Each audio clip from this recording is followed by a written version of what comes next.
চামড়ার দাম নিয়ে কারসাজি আর পরস্পরে দোষারোপের অভিযোগ ক্ষুদ্র ব্যবসায়ীদের। আড়তদাররা সরকার নির্ধারিত দামে চামড়া না কেনার কথাও বলছেন তারা। নগদ অর্থের কারণে প্রয়োজনীয় সংখ্যক চামড়া সংগ্রহ করতে পারেনি বলে স্বীকার করেছে কাঁচা চামড়া ব্যবসায়ী সমিতি। এখন পর্যন্ত ৭০,০০০ পিস পশুর চামড়া সংগ্রহ হয়েছে বলে জানান ব্যবসায়ীরা। শারফুল আলমের রিপোর্ট।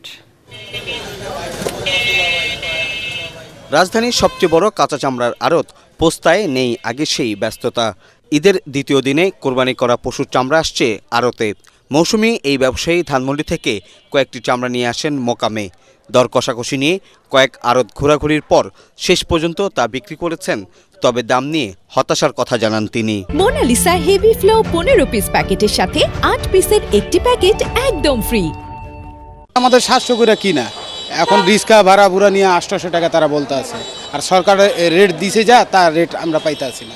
যে দামে কিনি 400-500 টাকা খরচ, 400 টাকা খরচ আছে। 800 কিনলে ওটা 400 টাকা খরচ, 1200 টাকা ধরেন। কালকে রাত্রে এখানে অনেকগুলো টাক ছিল, ওরা বলছে যে আমাদের থেকে 500 করে নিয়ে যান, তারপরও নিচ্ছে না। ঋণ না পাওয়া ও চামড়া ব্যবসায়ীদের সাথে সমন্বয় না করেই সরকার চামড়ার দাম নির্ধারণ করায় এই পরিস্থিতি তৈরি হয়েছে বলে জানিয়েছেন পাইকাররা।